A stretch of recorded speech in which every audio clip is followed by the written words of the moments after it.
നിങ്ങളെക്കുറിച്ച് കുറ്റം പറയുന്നവരെ കുറിച്ച് എപ്പോഴും ശ്രദ്ധിച്ചു അതിനെക്കുറിച്ച് തന്നെ ചിന്തിച്ചുകൊണ്ടിരിക്കുന്നവരാണോ നിങ്ങൾ? അങ്ങനെ ചിന്തിച്ചാൽ നമ്മുടെ ജീവിതത്തിൽ ഒരിടവും നമ്മൾ എത്തില്ല. നമ്മുടെ APJ അബ്ദുൽ കലാം പറഞ്ഞൊരു വാക്കുണ്ട്, നിങ്ങളെക്കുറിച്ച് നിങ്ങളുടെ പിന്നിൽ നിന്ന് കുറ്റപ്പെടുത്തുന്നവരെ കുറിച്ച് ശ്രദ്ധിക്കുകയേ ചെയ്യരുത്, അവരെ വിട്ടേക്കുക. കാരണം അവർ നിങ്ങളെക്കാളും 2 അടി പിറകിലാണ്. അതുകൊണ്ടാണ് അവർ നിങ്ങളുടെ പിന്നിൽ നിന്ന് നിങ്ങളെ കുറ്റപ്പെടുത്തുന്നത്.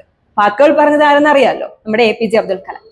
അതുപോലെ തന്നെ നമ്മൾ ഭയപ്പെടാൻ തുടങ്ങിക്കഴിഞ്ഞാൽ നമ്മളെ ഭയപ്പെടുത്താൻ ആൾക്കാർ ഉണ്ടായിരിക്കും. അതുപോലെ തന്നെ ജീവിതത്തിൽ പിന്തിരിഞ്ഞോടാനായിട്ട് നമ്മൾ ശ്രമിച്ചു കഴിഞ്ഞാൽ ജീവിതം മൊത്തം നമ്മൾ പിന്തിരിഞ്ഞോടേണ്ടതായിട്ട് വരും.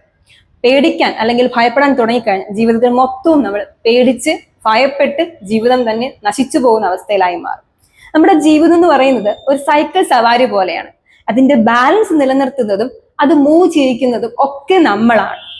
അതെല്ലാം നമ്മുടെ കൈകളിലാണ് ഭദ്രമായി ഇരിക്കുന്നത്. അതുപോലെ ജീവിതത്തിൽ എന്തെല്ലാം പ്രതിസന്ധികൾ വന്നാലും എത്ര നെഗറ്റീവ് വന്നാലും അതിനെല്ലാം പോസിറ്റീവാക്കി മാറ്റാൻ കഴിയുന്ന ഒരാൾക്ക് മാത്രമേ ജീവിതത്തിൽ അന്തസ്സോടെ ജീവിക്കാനായിട്ട് സാധിക്കൂ.